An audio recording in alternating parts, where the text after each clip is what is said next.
പ്രിയമുള്ളവരെ, ഞാൻ രാജു, പുനർജനി അഗ്രവാടൻ, മാധൂത്ത്, കാഞ്ഞങ്ങാട് സൗത്ത്. ഇപ്പോൾ നിങ്ങൾക്ക് മനസ്സിലായിട്ടുണ്ടാവും എൻ്റെ കയ്യിലുള്ളത് നമ്മളെ വാട്ടർ ലില്ലി അല്ലെങ്കിൽ ആമ്പൽ. ഇപ്പോൾ ഞങ്ങളെ നാടൻ ഭാഷയിൽ പൂത്താലി എന്നൊക്കെ അറിയപ്പെടുന്ന ഒരു എല്ലാവരും ഇഷ്ടപ്പെടുന്ന ഒരു പൂവിനമാണ് ഈ ആമ്പൽ. നല്ല ഭംഗിയുള്ള ഒരു പൂവാണ്. ഇതിപ്പം നമുക്ക് ഇവിടെ ഒരു 5-8 കളറുകളിൽ ചെറിയ വേരിയേഷൻസൊക്കെ ആയിട്ടുള്ള ചെറിയ വ്യത്യാസമുള്ള കുറേ വെറൈറ്റി ആമ്പലുകൾ ഇവിടെയുണ്ട്. അതിലിപ്പം ഇതിപ്പോൾ കാണുന്നത് ഇപ്പം റെഡാണ്. റെഡ് ആമ്പൽ. യെല്ലോ വരുന്നുണ്ട്. ഇപ്പം യെല്ലോ, പണ്ടൊക്കെ യെല്ലോ അങ്ങനെ ആമ്പലൊന്നും ഉണ്ടാവാറില്ല. യെല്ലോ ആമ്പൽ, ഹൈബ്രിഡ് യെല്ലോ ആമ്പൽ വരുന്നുണ്ട്. അതുപോലെ ബ്ലൂ വരുന്നുണ്ട്, വയലറ്റ് കളർ വരുന്നുണ്ട്, പിങ്ക്, ലൈറ്റ് പിങ്ക്, പിന്നെ വൈറ്റ്. ഇപ്പോൾ നമ്മുടെ കേരളം എന്ന് പറയുന്നത് നദികളുടെ ഒരു നാട് കൂടിയാണല്ലോ. അപ്പം ആമ്പൽ എല്ലാ ഭാഗത്തും ഉണ്ടാകും. നാടൻ ആമ്പൽ എന്ന് പറയുന്നത് സാധാരണ കാണുന്നത് വൈറ്റാണ്. വൈറ്റ്. അപ്പം അത് കുറച്ച് ചെറിയ പൂവായിരിക്കും. ഇത് കുറച്ച് വലിപ്പം ഉണ്ടാകും. നല്ല വലിപ്പം ഉണ്ടാകും. ഒരു ഉച്ച വരെയൊക്കെ ഇത് പൂ വിടർന്നിട്ട് തന്നെ കിടക്കും. മറ്റതൊക്കെ ഒരു 10 മണി കഴിഞ്ഞ് കഴിഞ്ഞാൽ അത് കൂമ്പുന്നതായിട്ടാണ് കാണാറുള്ളത്. ഇത് അങ്ങനെയൊന്നും ഉണ്ടാവില്ല. നന്നായിട്ട് കുറേ സമയം ഉച്ച കഴിയുമ്പോൾ ഇത് വിടർന്നിട്ട് തന്നെ ഉണ്ടാവും. ഇത് നമുക്ക് നമ്മുടെ വീട്ടിൽ വളപ്പിൽ നമുക്ക് സാധാരണയായിട്ട് ആർക്കും ചെയ്യാൻ പറ്റുന്ന ഒരു പറ്റുന്നൊരു പൂച്ചെടിയാണിത്, ആമ്പൽ. പക്ഷേ ഇതിൻ്റെ ഒരു വിഷമം എന്ന് പറയുന്നത് നമ്മളിപ്പോൾ പോട്ടിലൊക്കെ ആക്കുകയാണെങ്കിൽ കൊതുക് വരാനുള്ള സാധ്യത കൂടുതലാണ്. ഇപ്പം ഹെൽത്തിൻ്റെ ആളുകളൊക്കെ വന്നിട്ട് പ്രശ്നം ഉണ്ടാക്കും. അപ്പോൾ നമ്മൾ അതിൽ ഒരു ചെറിയ പോട്ടിലൊക്കെ വളർത്തുന്നവർ നമ്മളെന്തായാലും അതിൽ ഗപ്പിയൊക്കെ ഇട്ട് കൊടുക്കുക. എന്നാൽ പിന്നെ നമുക്ക് യാതൊരു ബുദ്ധിമുട്ടുണ്ടാവില്ല.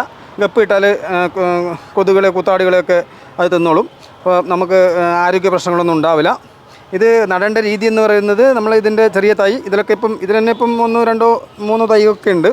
ഈ തൈ എടുത്തുകൊണ്ട് നമ്മൾ ആദ്യം ഒരു ചെറിയൊരു വട്ടത്തിലുള്ള ഒരു പാത്രം, അതല്ലെങ്കിൽ നമ്മൾ സിമെൻറ്റിൻ്റെ ഇതൊക്കെ കിട്ടുന്നുണ്ട് ഇപ്പം. അതിൽ നമുക്ക് നട്ട് വളർത്താം.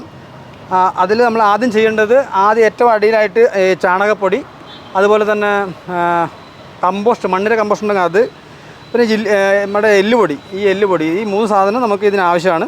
അപ്പോൾ നമ്മൾ ഏറ്റവും അടിയിൽ ഈ വളങ്ങൾ ഇട്ട് കൊടുക്കുക. അതിന് ശേഷം അതിൻ്റെ മുകളിലായിരിക്കണം ഒരു ലെയർ മണ്ണ്, പൊടി മണ്ണായിരിക്കണം, കല്ലൊന്നും ഇല്ലാത്ത നല്ല മണ്ണ്. അതല്ലെങ്കിൽ നാച്ചുറലായിട്ട് നമ്മളൊക്കെ വയലുകളിൽ നിന്ന് കിട്ടുന്ന ചളി ശേഖരിച്ചിട്ട് അങ്ങനെ വളർത്താം. അതല്ലെങ്കിൽ നമ്മൾ സാധാരണ നോർമൽ മണ്ണ് മതി. ആ മണ്ണ് ഒന്ന് അരിച്ചെടുക്കുന്നത് നന്നായിരിക്കും. കല്ലൊന്നുമില്ലാതെ അരിച്ചെടുക്കുന്നത് നല്ലതായിരിക്കും. അപ്പോൾ അത് ഇട്ടുകൊണ്ട് ഒരു ലെയർ മണ്ണിടുക വളത്തിൻ്റെ മുകളിൽ. അതിൻ്റെ മുകളിൽ ഈ ചെടി വെച്ച് കൊടുക്കുക. പിന്നെ കുറച്ച് മണ്ണ് അതിന് ചുറ്റും ഇട്ട് കൊടുത്ത് നല്ല അമർത്തി വെക്കുക. അതിനുശേഷം ഒരു സൈഡിൽ വെള്ളം ഒഴിച്ച് അത് വെച്ചാൽ അവിടെ വളർന്നോളും. നിറയെ പൂവുണ്ടാവും. ഇങ്ങനെയാണ് നമ്മൾ ആമ്പൽ വളർത്തേണ്ടത്. അപ്പം ഇവിടെ എല്ലാ കളറിലും ആമ്പലും ഉണ്ട്.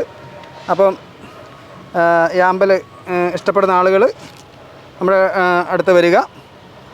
അല്ലെങ്കിൽ അത് നിങ്ങൾക്ക് വിളിച്ചാൽ കിട്ടുന്നതായിരിക്കും.